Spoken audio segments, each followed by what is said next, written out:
move.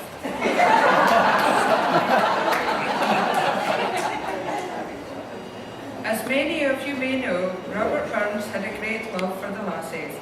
I was honoured to be asked to do this toast, as growing up in Scotland, I never attended many official Burns suppers, as it is very rare in certain areas that females are allowed to attend such events, let alone be allowed to voice their opinions upon.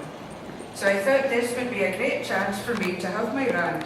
So suck it up, laddies, and listen to Shona. Over 200 years ago, Robert Burns didn't need any help when it came to loving the lassies. He was a cheeky chap, flat, sexy, and didn't feel threatened by women. He was a man who was able to express his feelings, which can be seen in the song, "My love is like a red, red rose that's newly sprung in June," or "My love is like the melody that's sweetly played in tune." He was never in short supply of a woman to love. Nowadays, if you have any problems getting a partner, you can just go on the internet and sign on to eHarmony or Match.com to find someone compatible. When Gilbert and I were getting married, I decided to do my own compatibility test, and these were the results. First, I decided to see how our communication was. My interpretation was the open sharing of one's thoughts and feelings with one's partner.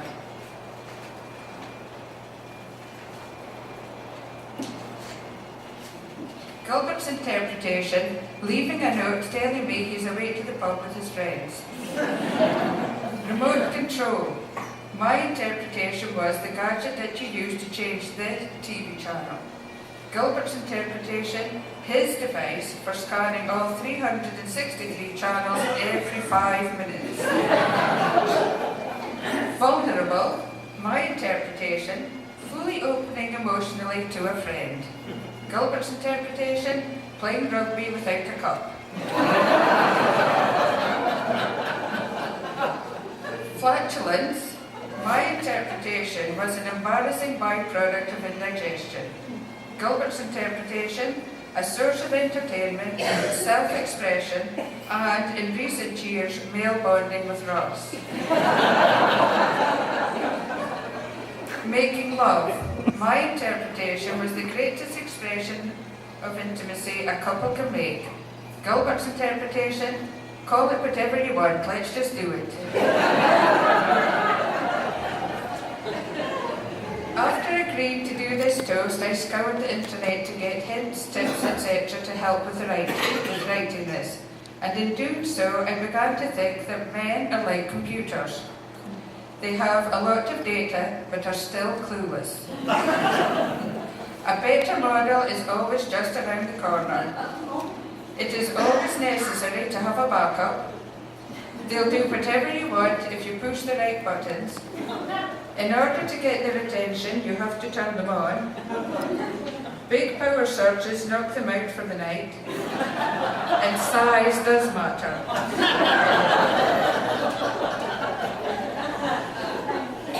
Having said all that, ladies, think carefully with this one. What does a toilet, anniversary, and clitoris have in common? Men always miss them.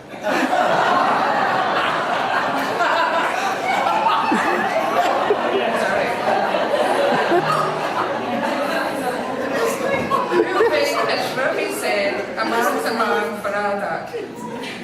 But for all this jesting, Burns was a truly wonderful and inspiring poet, Scotland's national hero no less. Had we never loved so kindly, had we never loved so blindly, never met or never parted, we had ne'er been broken-hearted.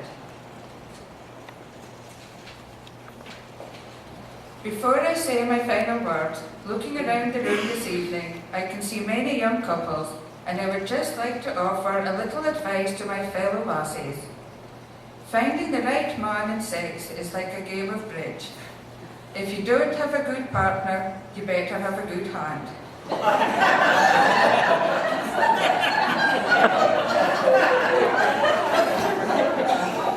So while we stand here tonight to ridicule the men, we all know a lassie needs a man just as much as a man needs a lassie. Despite their vices and immoralities, we continue to love them even though they keep leaving their dirty undies on the floor. But in reality, a laddie is like a piper in the mist. They bring music to our hearts many a time and a tear to our eye. Let's face it, lassies, men have many faults, many faces, and many contradictions.